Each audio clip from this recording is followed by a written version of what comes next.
मित्रों नमस्कार। ज्ञान भारती क्लासेस में आप सभी मित्रों का बहुत बहुत स्वागत है। मित्रों इस समय हम लोग पढ़ रहे हैं नीति शतक और नीति शतक में हम लोग पढ़ रहे हैं दुर्जन पद्धति।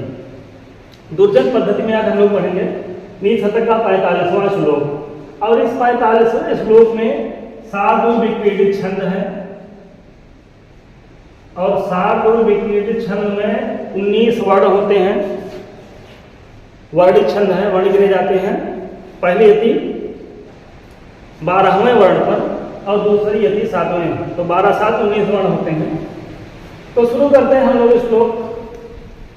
लोभस्येद गुणेन किं पिशुनता यद्यस्ति किं पातकैः सत्यं चेतपसा किं शुचिमनो यद्यस्ति तीर्थेन किं सौजन्यं यदि किं बलेन महिमा यद्यस्ति किं मण्डनैः सद्विद्या यदि किं धनैरपयसो यद्यस्ति किं मृत्युना लोभस्येद गुणेन किं पिशुनता यद्यस्ति किं पातकैः सत्यं चेतपसा किं शुचिमनो यद्यस्ति तीर्थेन किं सौजन्यं यदि किं बलेन महिमा यद्यस्ति किं मण्डनैः सद्विद्या यदि किं धनैरपयसो यद्यस्ति किं मृत्युना यद्यस्ति किं मृत्युना। मित्रों हो सकता है कहीं कहीं मुद्रण दोष भी मिले, हो सकता है हाथ से लिखने में कहीं कोई त्रुटि हो तो उसको समझ लीजिएगा। भर्तृहरि जी ने कहा कि लोभश्चेत अगुणेन, चेत चेत का मतलब होता है यदि, और यदि लोभा, लोभ है किसी के अंदर, किसी व्यक्ति के अंदर लालच है, लोभ है, तो फिर अगुणेन किम, अगुणेन की मतलब फिर दुर्गुण की उसको आवश्यकता नहीं है। वही लालच, वही लोभ सारे दुर्गुणों का घर है। अगर किसी के अंदर लालच है, कोई लालची व्यक्ति है, तो समझ लीजिए वो क्या है, वही दुर्गुण का घर बना है। लोभश्चेत गुणेन किं, अगर लोभ है, लालच है, तो फिर दुर्गुण की क्या आवश्यकता। अब किं पिशुनता यद्यस्ति किं पातकैः यदि अस्ति, यदि क्या है, यदि पिशुनता है, पिशुनता मतलब चुगलखोरी। अगर कोई चुगलहा आदमी है, बहुत लोग होते हैं जो एक दूसरे की चुगली में हमेशा लगे रहते हैं, इधर की बात उधर, उधर की बात उधर। तो अगर किसी व्यक्ति के अंदर पिशुनता है, चुगलखोरी है, कोई चुगलहा व्यक्ति है, तो फिर पातकैः किं, तो फिर पाप की आवश्यकता नहीं है।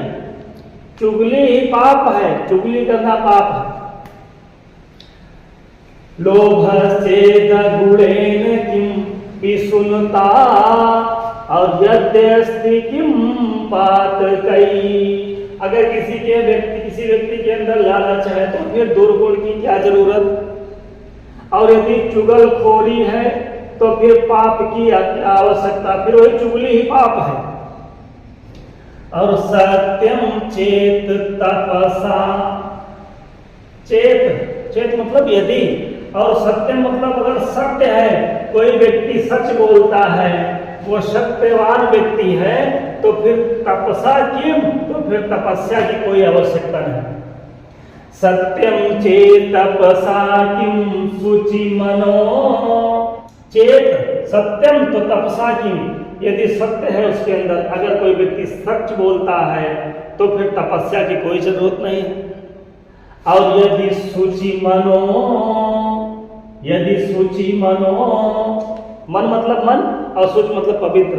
अगर कोई पवित्र मन वाला व्यक्ति है, उसका मन उसका हृदय पवित्र है, तो फिर तीर्थेन किम, तो फिर तीर्थ आटन की कोई जरूरत नहीं है, तो फिर तीर्थों की कोई आवश्यकता नहीं। कब? जब शुचि मना, अगर मन पवित्र है, उसकी आत्मा पवित्र है, उसके मन में कपट नहीं है, छल नहीं है, तो फिर उसके बाद तीर्थ की कोई आवश्यकता नहीं। अगर पवित्र मन है तो फिर तीर्थों की कोई आवश्यकता नहीं है। जो मन चंगा तो फिर कठौती में गंगा। शुचि मना, अगर मन पवित्र है, मन चंगा है, तो फिर तीर्थ है, लेकिन तो फिर तीर्थ जाने की कोई आवश्यकता नहीं है। असौजन्यम यदि किम बलेन, अगर सौजन्यम अस्ति, अगर सज्जनता है किसी व्यक्ति के अंदर, तो फिर बलेन किम, तो फिर बल की कोई आवश्यकता नहीं है, उसको किसी ताकत की आवश्यकता नहीं। सज्जनता है, सज्जन व्यक्ति अगर है, अगर उसके अंदर सज्जनता है, तो सज्जनता है तो जाहिर सी बात है लड़ाई झगड़ा नहीं करेगा, और लड़ाई झगड़ा नहीं करेगा तो फिर किसी बल की आवश्यकता नहीं होगी। भट्टाचार्य जी ने वही कहा कि अगर सौजन्य, अगर सज्जनता है, कोई सज्जन व्यक्ति है, तो फिर बल की कोई आवश्यकता नहीं है, सज्जनता ही उसके पास बल है। और महिमा यदि अस्ति तो किम मंडनई, अगर उसके अंदर महिमा है, महिमा मतलब बड़प्पन, अगर वो उसके अंदर बड़प्पन है, तो फिर मंडनई की, तो फिर आभूषणों की क्या जरूरत है? बड़प्पन ही, वही महिमा ही उसका आभूषण है। सौजन्यम यदि किम बलेन महिमा, तो यद्यस्ति किम मंडनई, अगर सज्जनता है तो बल की आवश्यकता नहीं है, और अगर महिमा है, बड़प्पन है, तो फिर उसको आभूषणों की कोई आवश्यकता नहीं है। और सद्विद्या यदि किम धनई, सद्विद्या है, अच्छी विद्या है, उसको अच्छी विद्या का ज्ञान है, तो फिर धनई किम, तो फिर धन की कोई आवश्यकता नहीं है। विद्या रूपी धन जिसके पास है, तो फिर ये धनई किम, तो फिर धन की कोई जरूरत नहीं पड़ेगी उसको। सद्विद्या यदि किम धनई, अगर विद्या है तो किसकी आवश्यकता नहीं है? तो धन की आवश्यकता नहीं।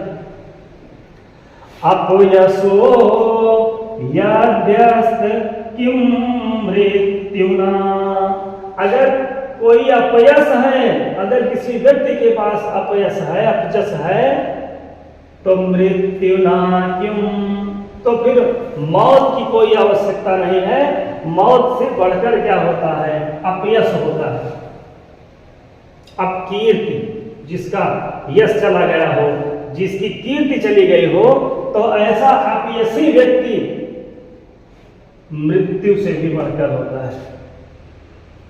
सद्विद्या यदि तो धनई किम, अगर अच्छी विद्या है, वो विद्यावान व्यक्ति है, तो फिर धन की आवश्यकता नहीं है। और यदि अपयश है तो फिर मृत्यु की कोई जरूरत नहीं है। अपयश ही समझ लीजिए वो मृत्यु का काम करे। किसके रहते किसकी आवश्यकता नहीं है? तो लोभ है, अगर लोभ है तो दुर्गुण की जरूरत नहीं है। चुगलखोरी है तो फिर पाप की जरूरत नहीं है। अगर सत्य है, क्या मन या सत्य है, वो सत्य बोलने वाला व्यक्ति है, तो फिर तपस्या की कोई आवश्यकता नहीं है। और अगर शुचि मनो, उसका मन पवित्र है, पवित्र मन वाला व्यक्ति है, तो फिर तीर्थ की कोई आवश्यकता नहीं है। और यदि सौजन्यम, सज्जनता है उस व्यक्ति के अंदर, तो फिर बल की कोई जरूरत नहीं, फिर उसको ताकत की कोई जरूरत नहीं है। सज्जनता ही वही उसका ताकत। और अगर महिमा अस्ति, महिमा है, बड़प्पन है उस व्यक्ति के अंदर, तो फिर मंडने किम, तो फिर भूषणों की क्या आवश्यकता है। और यदि सद्विद्या, अच्छी विद्या है, तो समझ लीजिए फिर धनई किम, तो फिर धन की कोई आवश्यकता नहीं है। और यदि अपयश है तो फिर मृत्यु की कोई आवश्यकता नहीं। सद्विद्या यदि किम धनई रपयशो यद्यस्त किम मृत्युना। व्याकरणात्मक टिप्पणियों को हम लोग देख लेते हैं। यदि धन अस्ति, यदि अस्ति, यद्यस्ति हो जाएगा, यह संधि हो जाएगी। धनई तृतीया का बहुवचन है। और सद्विद्या, सद्विद्या मननई, मननई भी तृतीया का बहुवचन है। यहाँ पर भी यदि अस्त यह संधि हो जाएगी। बलय तृतीया का एक वचन है। चेत का मतलब होता है यदि, सूचि मना मतलब पवित्र मन, यदि अस्त यह संधि।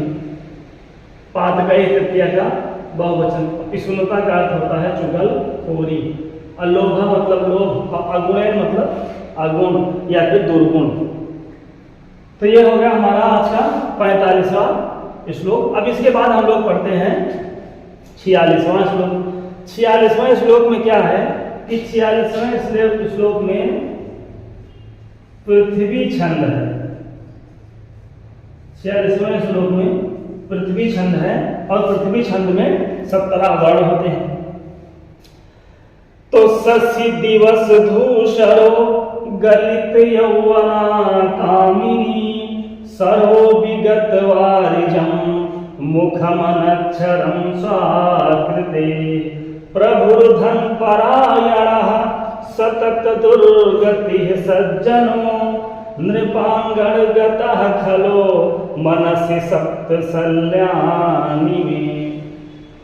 शशि दिवस धूषरो गलित यौवना कामिनी सरो विगत वारिजम मुखमनक्षरं स्वाकृते प्रभुर्धन परायणः सतत दुर्गतिः सज्जनो नृपांगणगतः खलो मनसि सप्तसल्यानि मे। धर्तेरी जी ने कहा कि मैं मनसि, मेरे मन में सप्त, ये 7 चीजें सल्यान, शल्य की तरह, कांटे की तरह चुभती हैं, कील की तरह चुभती हैं। कहाँ? मनस, मेरे मन में। भट्टेरी जी ने कहा कि मैं मनस, मेरे मन में ये जो 7 चीजें हैं ना, वो कांटे की तरह, वो भाले की तरह, वो कील की तरह चुभती रहती हैं। और कौन 7 चीजें हैं तो ऊपर बताएंगे। तो मैं मनस सप्त सल्यानि, मेरे मन में, मेरे हृदय में ये जो 7 चीजें हैं ना, वो कांटे की तरह, शल्य की तरह चुभती रहती हैं। कौन कौन सी चीज है? तो शशि दिवस धूसरो गलित यौवना कामिनी सरो विगत वारिजम मुखमनक्षरं स्वाकृते प्रभुर्धन परायणः सतत दुर्गतिः सज्जनो नृपांगणगतः खलो मनसि सप्तसल्यानि मे। तो सबसे पहली चीज है शशि, चंद्रमा। चंद्रमा भट्टेरी जी के हृदय में, मन में कांटे की तरह चुभता है। और कैसा चंद्रमा? दिवस धूसर, दिवस मतलब दिन में, और धूसर मतलब जो मलिन है। चंद्रमा, भट्टेरी जी ने कहा कि जो चंद्रमा है ना, वो दिन वाला चंद्रमा हमको अच्छा नहीं लगता है, मुझको कांटे की तरह चुभता है। दिन में अच्छा, चंद्रमा रात में ही अच्छा लगता है, जब चंद्रमा निकलता है तो खूब बढ़िया उजाला हो जाता है, प्रकाश अच्छा लगता है चंद्रमा का, कब? रात में। लेकिन वही चंद्रमा, भट्टेरी जी ने कहा, जो दिन में निकलता है तो मुझको अच्छा नहीं लगता है। दिवस धूसरो, दिन में जो मलिन चंद्रमा है ना, वो मुझको कांटे की तरह चुभता है। और कामिनी, कामिनी भी अच्छी नहीं लगती हैं। किसको? भट्टेरी जी को। कामिनी नायिका। और कैसी कामिनियां नहीं अच्छी लगती हैं? जो गलित यौवना हो गई हैं, जिनकी जवानी ढल गई है, ऐसी ढली हुई जवानी वाली जो कामिनी है, जो नायिकाएं हैं, वो भी भट्टेरी को अच्छी नहीं लगती। शशि दिवस धूसरो गलित यौवना कामिनी और सरो विगत वारिजम। सरो, सरा मतलब सरोवर, तालाब। सरोवर भी अच्छा नहीं लगता है। कैसा सरोवर नहीं अच्छा लगता है? जिस सरोवर से विगत हो गया है वारिजम, वारिजम मतलब कमल, और विगत मतलब विहीन या चला गया है। जिस सरोवर से कमल, कमल विहीन जिस तालाब में, जिस सरोवर में कमल ना खिला हो, बिना कमल वाला सरोवर भरतेहरी को अच्छा नहीं लगता। दो और ये तीन चीजें हो गई। अब मुखम अनक्षरम स्वाकृते सुआकृते, सुआकृते, सु धन आकृते, सुंदर चेहरा भी अच्छा नहीं लगता है। सुंदर सुंदर सा चेहरा हो और वो अनक्षर हो। सुआकृते मुखम, सुंदर आकृत वाला मुख हो और वो अनक्षर हो, वो निरक्षर हो, पढ़ा लिखा ना हो। कोई अनपढ़ व्यक्ति हो और वो चाहे जितना सुंदर हो, वो भी भर्तृहरि जी के मन में कांटे की तरह चुभता रहता है। और प्रभु धन परायण, धन प्रभु मतलब राजा, और धन परायण, धन परायण मतलब धन का लालची राजा। ऐसा राजा हो जिसको हमेशा धन की ही पड़ी रहती है, जो हमेशा धन के लालच में पड़ा रहता है राजा, ऐसा राजा भी भर्तृहरि को अच्छा नहीं लगता है। उनके मन में कांटे की तरह चुभता है। और सतत दुर्गति सज्जनों, कोई सज्जन व्यक्ति हो और उसकी लगातार दुर्गति हो रही है। सज्जन हो और उस सज्जन की दुर्गति लोग कर रहे हो, तो ऐसा दुर्गति वाला सज्जन भी भर्तृहरि को अच्छा नहीं लगता है। उनके मन में कांटे की तरह चुभता है। 4 और प्रभु धन परायणा हो गया 5, सतत दुर्गति सज्जनों 6, नृपांगण गता खला 7। खल, खल मतलब होता है दुष्ट, और दुष्ट कब नहीं अच्छा लगता है? कहें जब नृपांगण गता खला, नृप माने राजा, आंगन मतलब आंगन में, तो राजा के दरबार में पहुंचा हुआ खल, राजा के दरबार में रहने वाला जो व्यक्ति है, जो दुष्ट है, जो चमचे होते हैं राजाओं के यहाँ, ऐसे चमचे से युक्त राजाओं का जो घर होता है ना, तो वो भी भर्तृहरि को अच्छा नहीं लगता है। उनके मन में वो सब कांटे की तरह चुभते रहते हैं। एक बार फिर जल्दी जल्दी से देख लेते हैं। शशि दिवस धूसरो, दिवस धूसरो मतलब दिन में मलिन या धूल धूसरित कह सकते हैं। एकदम मलिन चंद्रमा दिन में नहीं अच्छा लगता है। और ऐसी कामिनी, ऐसी नायिका, ऐसी स्त्री जिसकी युवावस्था ढल गई हो, जो युवावस्था से आगे बढ़ गई हो, जो गलित यौवना हो गई हो, जिसकी जवानी चली गई हो, ऐसी कामिनी भी अच्छी नहीं लगती है।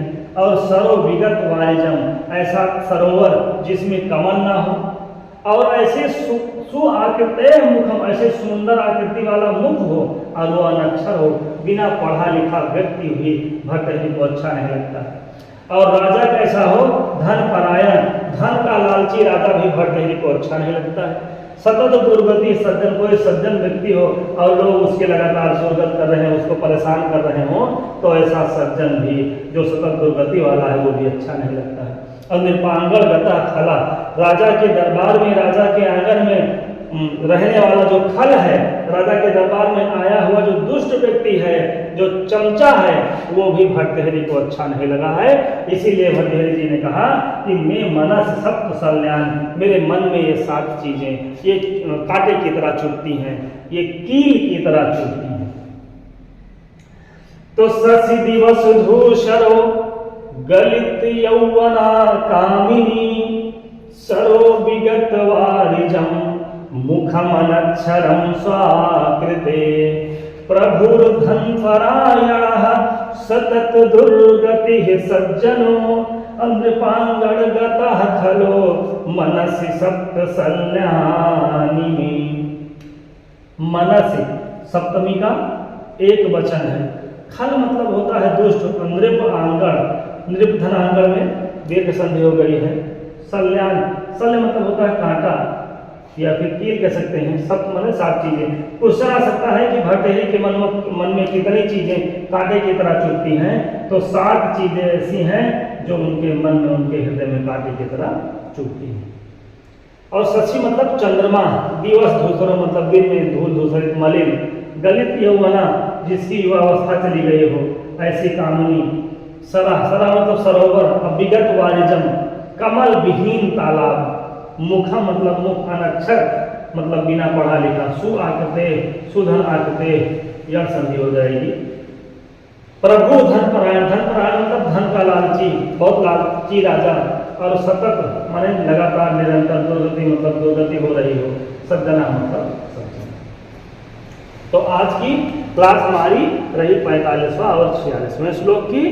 मित्रों आज की क्लास में बस इतना ही, मिलते हैं अगली क्लास में, तब तक के लिए नमो संस्कृताय, धन्यवाद।